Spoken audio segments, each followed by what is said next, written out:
네, 오늘은 기초회계 강의 네 번째 시간인데 회계를 처음 접하는 분들이 가장 이해하기 힘들어하는 부분. 분명히 나는 돈을 못 벌었는데 이익이래요. 이 부분에 대해서 한번 살펴보도록 하겠습니다. 우선 재산과 재산의 변화를 나타내는 게 그걸 재무제표로 보여주는 게 회계라고 했거든요. 이 회계에서 세금을 납부하는 기준은 뭘까요?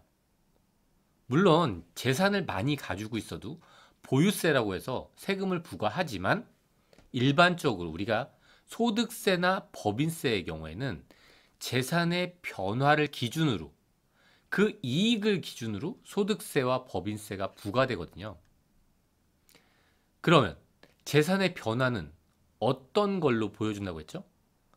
어떤 특정 기간 동안에 그 재산의 변화를 수익과 비용이라는 형태로 손익계산서를 통해서 보여주거든요. 이 손익계산서가 왜 수익이 이쪽에 있고 비용이 이쪽에 있는지는 지난 시간을 통해서 말씀을 드렸죠.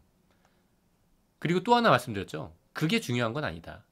결국 내 재산의 변화, 플러스의 변화와 마이너스의 변화가 있는데 그걸 다 보여주고 싶은 게 손익계산서였던 거죠. 그러면 이 플러스와 마이너스 효과를 보여준다면 자연스럽게 그 순액인 이익도 계산해 볼 수 있겠죠. 그리고 특정 시점의 재산, 내가 얼마나 가지고 있는지를 나타내 주는 게 재무 상태표였어요.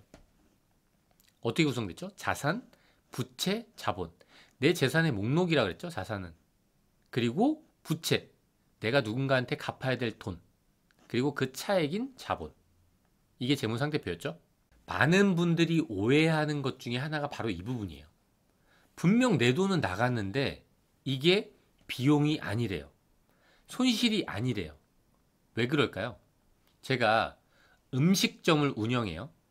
1년 동안 음식점을 운영해서 그 음식물을 팔아서 번 돈이 1억 원이에요.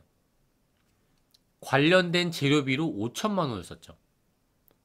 관련된 인건비로 3천만 원을 썼어요. 그리고 에어컨 교체 비용으로 2천만 원을 썼죠. 1억을 벌었죠? 5천, 3천, 2천 다 썼죠. 저는 남는 게 없죠. 이때 이익이 얼마일까요? 이 에어컨을 연말에 교체했다고 그냥 가정할게요. 그러면 이분의 이익은 2천만 원이에요. 이게 비용이 아니란 얘기예요. 비용의 정의에 맞지 않다는 얘기예요. 손익계산서를 이렇게 작성했다면 잘못 작성한 거죠. 왜 그럴까요? 우리가 분명 돈은 사용했지만 돈을 사용했다와 비용은 그 개념이 일치하지 않는다는 거예요. 그럼 이렇게 돈을 사용했을 때 우리는 어떤 식으로 어디다 기록해야 되죠? 이런 재무상태표와 손익계산서 어디에 기록할지를 알려면 재무상태표의 구성요소, 손익계산서의 구성요소에서 어디에 해당하는지를 명확히 알아야 돼요. 예를 들어서 물건을 구입한 거를 어떻게 손익계산서와 재무상태표에 기록할지 사례를 통해서 한번 보도록 할게요. 제가 지금 주머니에 현금 5천만 원이 있어요. 별도 사례예요. 그럼 제 재산 목록을 적어야 되겠죠. 자산이 뭐죠? 저의 재산 목록들을 적는 거죠. 재산 목록을 적을 거예요. 주머니에 현금 5천만 원 있죠? 현금 5천만 원. 제 재산 목록 적었죠? 제가 누군가한테 줄 돈 없어요. 없다고 가정할게요. 그러면 누구한테 줄 돈이 없다면 이 5천만 원은 제 몫이겠죠? 그래서 제목 자본 5천을 적는 거예요. 이때 전 현금 5천만 원으로 차량을 구입했어요. 5천만 원짜리 차를. 전 뭐 하는 사람이죠? 택시를 하는 사람이에요. 이때 이 5천만 원 차량이 생겼잖아요. 이걸 어디다 기록할까요? 내 재산 목록에 기록할 거냐? 아니면 내가 어떤 기간 동안에 그냥 써버린 걸로 비용으로서 기록할 거냐? 아주 중요한 문제죠. 제 돈은 없어졌잖아요. 5천만 원이. 그럼 이 5천만 원을 통해 생긴 이 차량을 어떤 식으로 나는 기록해야 될까? 그 부분이 문제가 될 수 있는데 저는 뭐를 하는 사람이죠? 택시를 하는 사람이죠.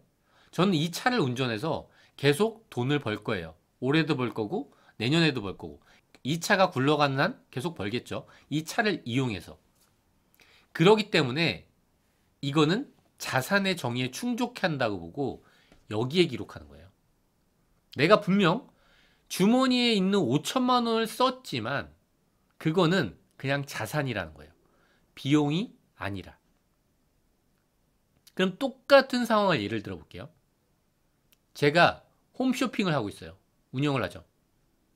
이 홈쇼핑을 운영하는 제가 차를 산 거예요. 왜 샀죠? 홈쇼핑에서 경품으로 주려고. 제 재산 목록에서 현금 5천만 원, 이건 동일하다고 생각할게요. 재산 목록을 적어야 되겠죠? 주머니에는 현금 5천. 차를 사기 전이에요. 그러면 제가 누군가한테 줄 돈이 없죠? 부채에는 기록할 게 없겠죠? 나머지 제목 5천만 원 자본에 적는 거예요. 그러면 저는 순간 차를 샀어요. 현금으로. 이때 저는 자산 목록에 저의 재산 목록에 차를 기록해야 될까요? 기록하지 않는다는 거죠. 똑같이 나는 5천만 원짜리 차를 샀지만 누군가는 재산 목록에 기록하지만 누군가는 비용에 기록한다는 거예요. 왜 비용에 기록하죠? 저는 홈쇼핑을 운영하는데 이 차를 경품으로 지급하려고 그랬거든요. 이 차는 광고 선전을 목적으로 그냥 없어지는 거예요. 그 차를 통해서 내가 앞으로 돈을 벌 수 있나요? 없다는 거죠. 그렇기 때문에 비용의 정의에 충족한다고 보고 내 재산 목록에 적는 게 아니라 이 비용 카테고리에 그 5천만 원을 적는 거예요. 그럼 저는 어떻게 될까요? 제가 5천만 원을 주고 차를 샀어요. 차를 산 직후의 저의 재산 상태.